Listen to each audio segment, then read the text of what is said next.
ओम नमः शिवाय।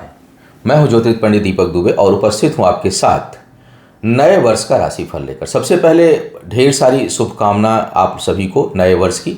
यह वर्ष आप सभी के लिए मंगलकारी हो, ढेर सारी उम्मीदें लेकर आए और आप अपने जीवन के लगभग हर क्षेत्र में आपको खुशियां मिले, ऐसी मेरी शुभकामना और बधाई।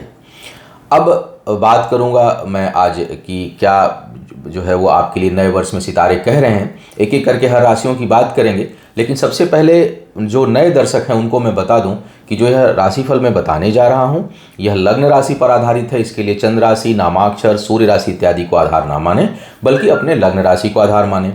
दूसरा, पूरे वर्ष का राशिफल है, सामान्य है, एक तरह से सारांश जैसा रहेगा, क्योंकि आपसे मुलाकात तो साप्ताहिक राशिफल में, गोचर में, मासिक राशिफल में और महत्वपूर्ण अवसरों पर होती रहती है।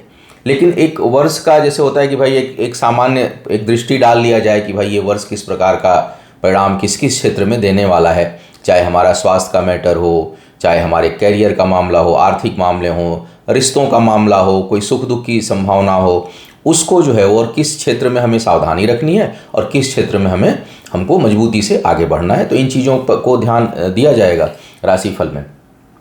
पूरा जो राशिफल हम बात करते हैं, देखते हैं जब पूरे वर्ष का, तो जो चार महत्वपूर्ण ग्रह हैं उनको ध्यान में रख करके बात की जाती है मुख्यतः, और बाकी तो ट्रांजिट हर महीने लगभग होता है, हर महीने दूसरे महीने में, तो वो प्रभाव बदलता जाता है। लेकिन जो मुख्य बातें इस वर्ष में देखने लायक हैं वो ये है कि जो पूरे वर्ष पर्यंत जो शनि रहेंगे, क्योंकि वर्ष के प्रारंभ में 17 जनवरी को ही आ रहे हैं कुंभ राशि में, और फिर पूरे वर्ष पर्यंत जो है वो कुंभ राशि में ही रहेंगे।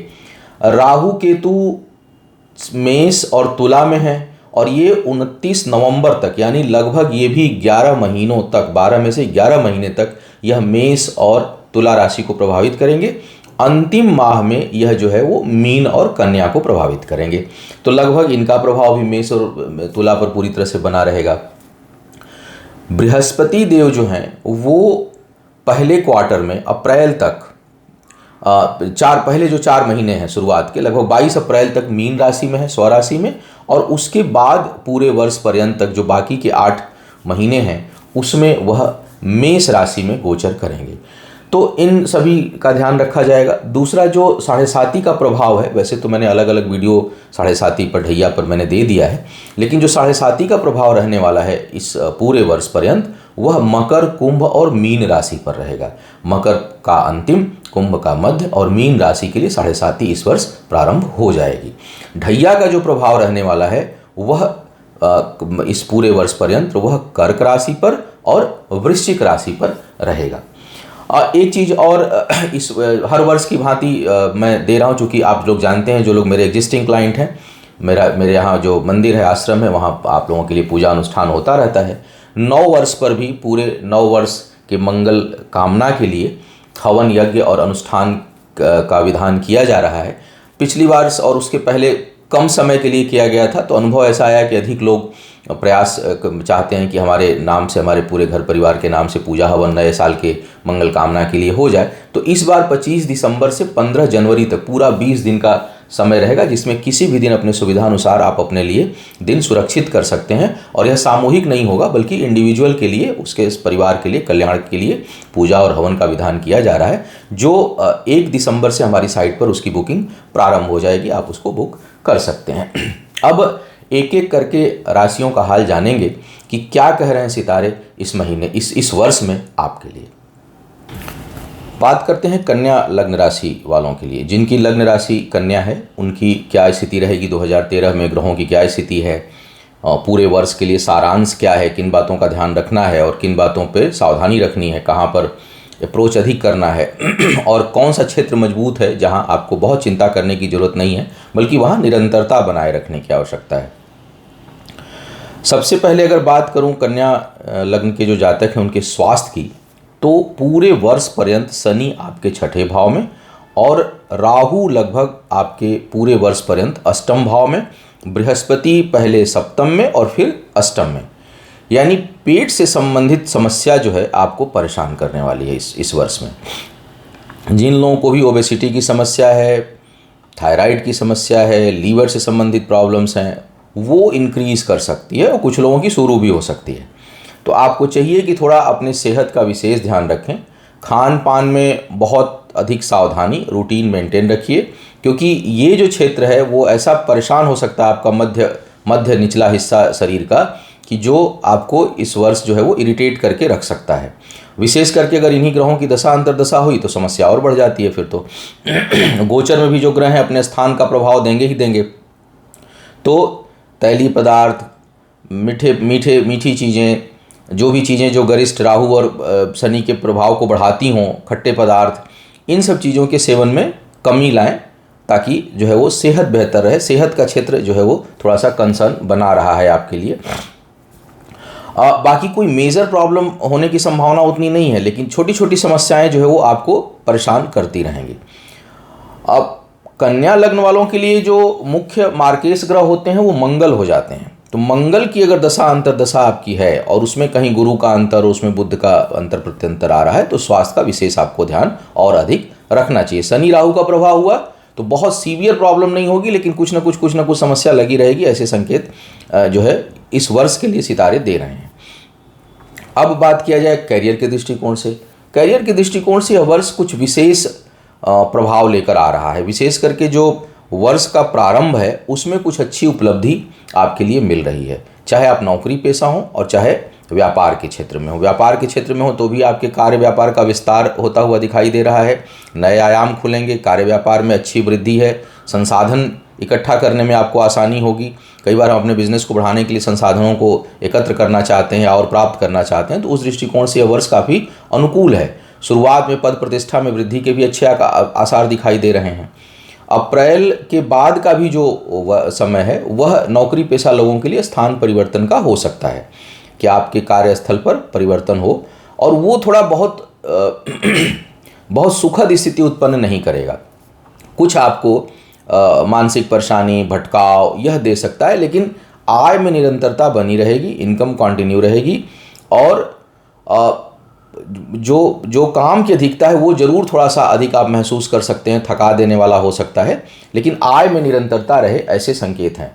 एक चीज़ मैं जो विशेष रूप से करियर के मामले में लोगों को सावधान रहने के लिए कहूँगा वो ये है कि आर्थिक फैसले बहुत सोच समझ कर लें, और बहुत अधिक धन लगाकर और विशेष करके कर्ज लेकर अगर आप अपने व्यापार को बढ़ाने की सोच रहे हैं तो निश्चित घाटा होगा और हैवी लॉस में आप जा सकते हैं। क्योंकि ग्रहों की ऐसी स्थिति है कि आपके अंदर ऐसी प्रवृत्ति हो सकती है कि चलो पैसा यहाँ से वहाँ से जुटा लेते हैं और ये काम कर लेते हैं। हो सकता है पैसा जुट जाए, हो सकता है कि जुट भी जाएगा, आसानी से पैसा आपको मिल जाएगा, लेकिन न तो काम बढ़ेगा और न उस पैसे को आप समय पर चुका पाएंगे। तो धन कहीं से उधार लेकर, कर्ज लेकर, या इवन अपनी बचत से भी बहुत अधिक पैसा अपने किसी नए व्यापार में लगाकर अगर आप कोई काम शुरू करना चाह रहे हैं इस साल में, तो वह बहुत लाभ देने वाला नहीं है। विशेष करके नवंबर तक तो आपको बचना चाहिए। काम चल रहा है, चलाते रहिए, आराम से काम कोई हो सकता है करते रहिए, कोई साथ में सहयोगी मिल जाए, बिना कर्ज का पैसा मिल जाए, जिसका आर्थिक बोझ आपके ऊपर ना आए, वैसे कोई काम का अवसर मिलता है तो वो जरूर करिए, उसके लिए वर्ष अनुकूल है। लेकिन कोई फाइनेंशियल लाइबिलिटी लेके काम शुरू करना चाह रहे हो किसी के साथ, कई बार होता है कि हम काम शुरू करने के लिए लोगों को वो कर देते हैं कि हाँ आप मेरा सहयोग करिए, आपको इतना प्रॉफिट हो जाएगा, बस आप मेरे से पैसा तो लगाइए। तो एक तरह से हम ग्रांटेड पैसा अपने ऊपर हम लगवा रहे हैं, और फिर जब काम नहीं होता है तो वो हेडेक बन जाता है। उस तरह का ये साल है, आपके लिए हेडेक बना के रख देगा। तो थोड़ा सा इस तरह की चीज़ों से आपको बचना है इस वर्ष में। शिक्षा प्रतियोगिता की बात करूं तो शिक्षा के लिए वर्ष अनुकूल है, और इसमें आपको सफलता काफ़ी अच्छी मिलेगी। जो लोग सुदूर जा कर के एजुकेशन ग्रहण करना चाह रहे हैं, शिक्षा लेना चाह रहे हैं, प्राप्त करना चाह रहे हैं, उनके लिए यह वर्ष विशेष रूप से अनुकूलता लिया हुआ है।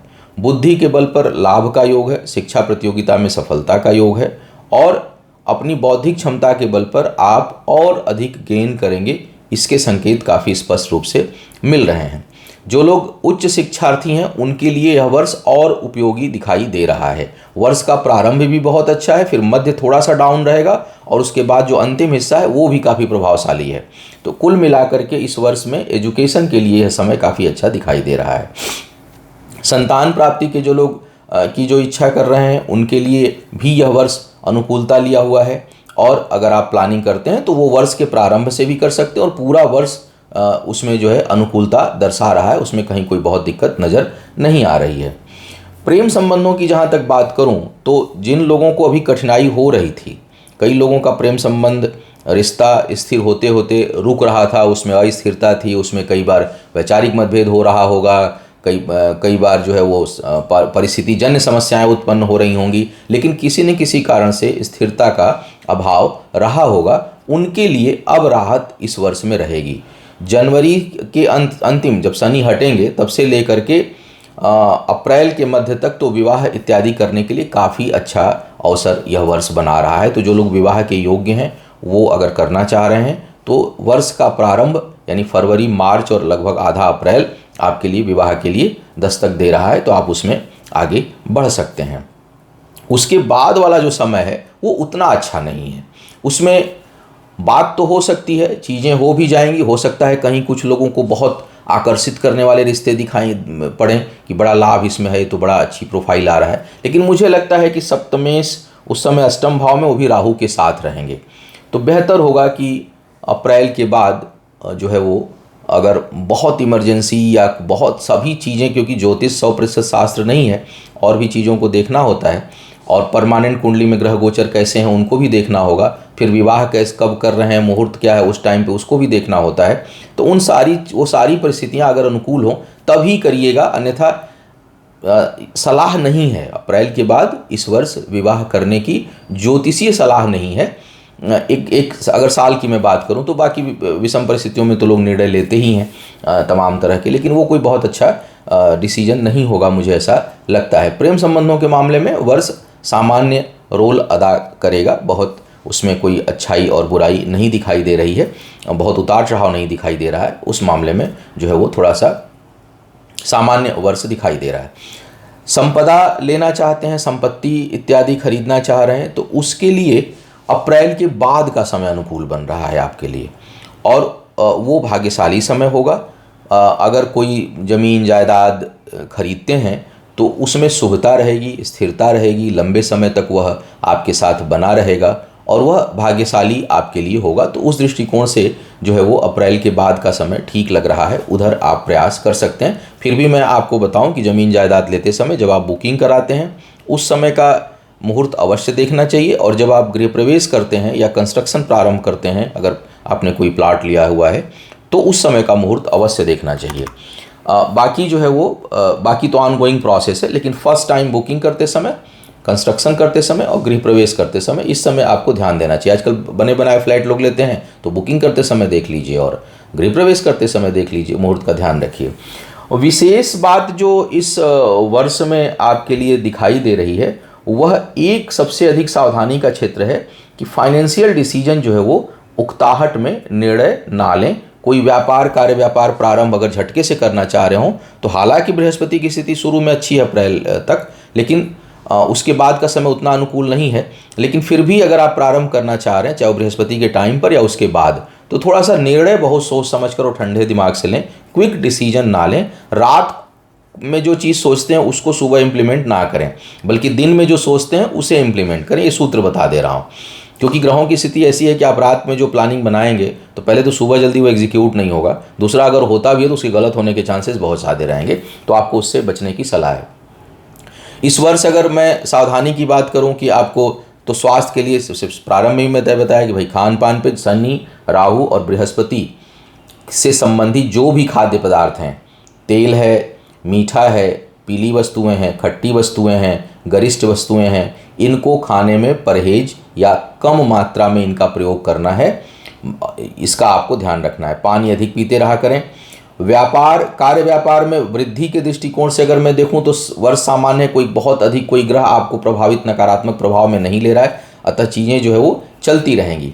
फिर भी आपको चाहिए कि आप थोड़ा केतु से संबंधित शांति पूजा या उनके लिए जो है वो वर्ष के प्रारंभ में ही थोड़ा दान इत्यादि कर दें। केतु से संबंधित जप करके, केतु से संबंधित दान, शीशे का बर्तन है, खट्टे फल हैं। एक चीज़ जरूर याद रखा कि केवल दान से उपचार को कभी भी मत जोड़ा करिए, थोड़ा केतु के मंत्र जप कर लीजिए। मंत्र जप करके जो है वो उसके बाद दान करेंगे तो वो अनुष्ठान का हिस्सा हो जाता है, क्योंकि दान करते समय अगर भाव ये है कि हमको इससे लाभ हो तो वो दान एक तरह से निष्फल ही हो जाता है, वो बहुत काम करता नहीं है। तो आपको चाहिए कि थोड़ा पहले मंत्र जप करें, अनुष्ठान के स्वरूप ध्यान करें, मंत्र जप करें, उसके बाद हवन इत्यादि करके फिर आप केतु से संबंधित चीज़ों का दान कर दें तो अनुष्ठान का हिस्सा हो जाएगा और शांति के लिए वह बेहतर रहेगा। गणेश जी की नियमित उपासना आप करते रहें। अगर स्वास्थ्य संबंधी अधिक समस्या आ रही हो तो माँ भगवती की आराधना, माँ दुर्गा की आराधना जो है वो भी बहुत अधिक आपके लिए लाभकारी रहेगी।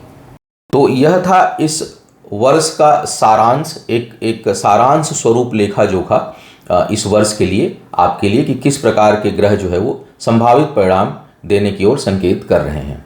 आप अपने कर्मों से, अपने व्यवहार से, अपने विचार से और ईश्वर की कृपा से इस वर्ष को और बेहतर बनाएं, ऐसी मेरी शुभकामना है। आप सभी से आपके लिए यह वर्ष आयु, आरोग्य और ऐश्वर्य में वृद्धि करने वाला हो। इन्हीं शुभकामनाओं के साथ एक बार पुनः नव वर्ष की बधाई देते हुए आप सभी से विदा लूंगा। पुनः मुलाकात होगी नए विषय पर, तब तक के लिए मुझे आज्ञा दीजिए। ओम नमः शिवाय।